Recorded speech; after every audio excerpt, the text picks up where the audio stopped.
I hear that you have some interest in becoming a GI tech.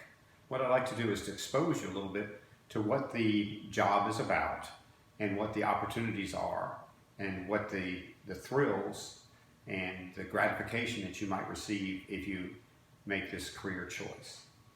Now, being a GI technician in our environment, which is called the tandem colonoscopy environment, where there are several people involved in assisting the doctor being able to get the scope all the way to to traverse the entire course of the colon, and also to see the walls better so that we can find every little polyp and give the patient the ultimate protection from colon cancer. It's not easy, and it takes a trained team.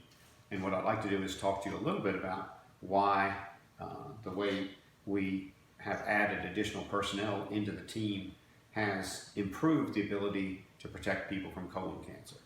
First, what I like to do is show you how a traditional gastroenterologist performs colonoscopy, and then I'll compare it with the way that we do it so that you can see what the role of the GI tech is in the tandem colonoscopy model, which has proven to triple the ability of colonoscopy to prevent colon cancer. I want to introduce you to Mr. Butts. Mr. Butts is our mannequin, and he is who we're going to try to perform the colonoscopy on so that you can see how the traditional gastroenterologist does the test. This is a picture of the colon, and when I put the scope into the patient, you'll be able to see on the screen exactly what we would see in the patient. So this is the rectum right there, and I can also, because this is a computer, I can hit this button, and that little green light there will show us how far we've gone into the colon, and it'll give us a little diagram to see how we're doing it. And this is the way the gastroenterologists do it. They advance the scope with their right hand, which for most folks is their dominant hand, and they do all the bells and whistles with their left hand, which is usually the non-dominant hand, which for some of us is a little bit more clumsy. It says I was hurting the patient because we're forming this loop. I just pulled the loop back out, see how straight it is, and now when I go in, the colon goes forward. But that loop is starting to form again a little bit, but the patient's pain level is not too bad. But if I push too hard now, the patient's gonna scream. So I'm gonna pull the scope back again, and that's what we're doing, trying to get the scope to go through. And we're advancing.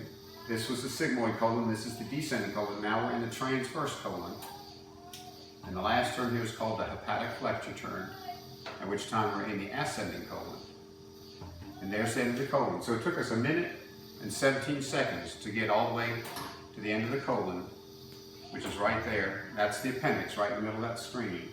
And I can also turn on another map that lets you see where the scope has gone through the rectum, the sigmoid, the descending, the transverse, and the ascending colon. And now we're sitting down here where the small intestine comes in.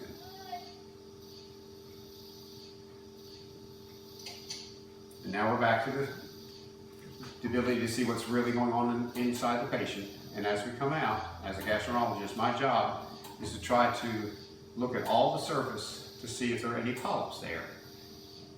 And what's nice about the simulator here is it's actually measuring how much of the surface area I'm actually seeing. Are there any areas that I've missed? And that's why the simulator is so nice, is that you don't want to have to learn on real patients and have somebody have a condition overlooked because you didn't have the experience or the skill to be able to show the doctor all the. And this is unfortunately somewhat realistic in terms of how long it takes to do a full colonoscopy. We're now at 2.5 minutes into the case, and we're almost done. And we will get a little report from our simulator that tells us how much of the walls we actually got to see.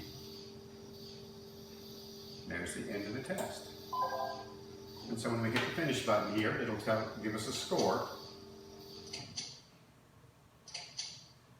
And it said we saw 38% of the surface of the colon. That's terrible.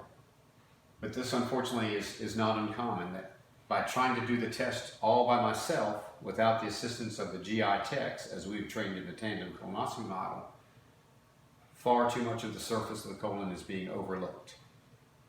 If you overlook surface area, you're going to miss polyps. If you miss the polyps, they're going to continue on their slow but steady downhill march towards cancer.